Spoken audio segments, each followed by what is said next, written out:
Hello everyone and welcome to another episode of Orthodox Banter with Boyan. I'm the Boyan in question and I hope to answer any questions that you might have on Orthodox theology or practice from my own personal knowledge and experience.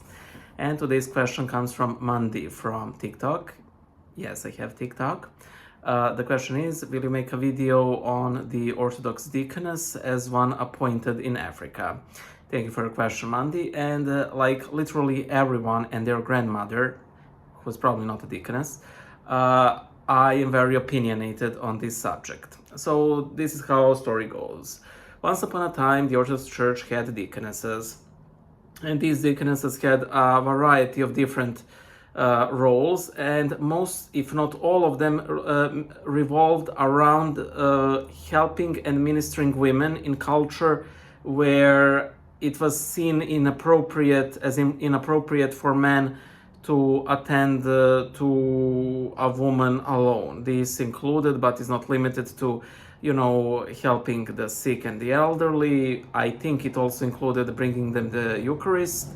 It also included them supervising the liturgy, helping during the baptism of women, because in the past baptisms were done in the nude.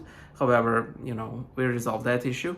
And also being in attendance whenever a woman spoke to a bishop or a priest, again, in order to prevent any sort of impropriety. However, over time, the role simply died out. However, this May, I think around 10th of May, a deaconess was ordained in the Metropolitanate of Zimbabwe, if I'm not mistaken, and this has taken the Orthodox world by a storm. Okay, first of all, as regards to the ancient order of the deaconesses, I honestly see next to zero issue in its revival, as long as it is emphasized and overemphasized that this isn't an equivalent to a deacon, because they are simply two different roles. Deaconess is someone who ministers primarily the female faithful, whereas deacon has a very specific liturgical role that revolves around the Eucharist, which is in his rite of ordination. He is given the chalice during his rite of ordination, with which he later proceeds to actually, he proceeds to give communion to the faithful. The deaconesses does no such thing. She might receive the chalice during her rite of, however you say it, ordination or blessing or tonsure, and then immediately she returns this chalice. Of course, there are a lot of, okay, but I will go with the current situation. As the previous order, again, I don't see much issue in introducing them, and I think that the proponents of the deaconesses have actually made some very good claims that deaconesses, for example, could be useful in ministering to women who were the, victims of family abuse, who suffered miscarriages, and similar issues where it truly might be useful for an actual woman to talk to a woman. However, that brings us sadly to the current situation where the Metropolitanate tonsure ordained, I think they actually ordained a woman to a deaconate, and they actually used the rite of ordination for a male deacon. They just changed all the pronouns to female pronouns and added Saint Phoebe as one, in the ending prayers. The issue here is that everything that these proponents talked about, how this should be only for women, this supplies a need that's not met, and so on, literally fell into water with this ordination. Why? Because what did we see this female deacon do during the liturgy? She distributed the Eucharist. That is not something that deaconess does unless there is a pressing need, and this communion is actually distributed outside of the liturgy. her vestments are mere vestments of a deacon. You know, whenever we have a sort of an office that's filled by a woman in the church, their head is always covered. Nuns have their heads covered, abbesses have their heads covered. This one did not have her head covered, you know. It goes directly against what St. Paul teaches us, you know.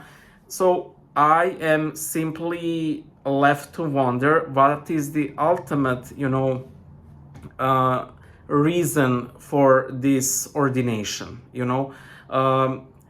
As I kept saying on Twitter, I will always call it Twitter, it is as if people act like we do not have photography today. You know, somebody said, well, she is to minister to women, but she is distributing communion to men as well as women. Well, no, but she's ordained to minister only to women, and I simply showed photos of her distributing communion, and to make the tragedy even more tragic, she did this with the supervision of a male deacon. There was a male deacon, not in vestments, in simple cassock, overviewing how she's doing this, you know, and for me that is, you know, huge scandal. The Metropolitanate, what's the word in English, sorry, issued a statement, and you could see this statement in two ways. One is we forgot that photography exists and that this liturgy was not, you know, captured on camera, and this is what deaconesses are supposed to do, and we have a very blatant, you know, proof that that's not what she's doing. She's distributing the Eucharist during the liturgy to all the faithful. That's one. The other, more benign approach, and I hope this is the one proper approach, is that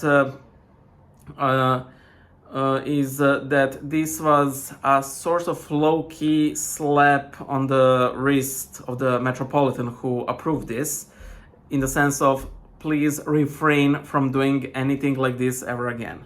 I do hope this is, you know, the second thing is the case. And, you know, with this, I honestly can see that all of these, you know, people who have championshiped this deaconess's cause have ultimately shown themselves to be the enemies of the church. Public Orthodoxy, St. Phoebe Center, all of these, because again, what happened here is not what they claimed to champion, you know, and that's the biggest issue here. You see a woman who is a full-fledged deacon, and what about ministering to women? No, they don't particularly care about that in the end, and this is how they show it. They posted the whole news without turning even the slightest critical eye on it on St. Phoebe Center. Sapienti sat, you know, enough, it's sufficient for the wise. And I do hope that this is the last we will hear of this such a misuse of Orthodox deaconate. That's it, and sorry for the rant. Bye.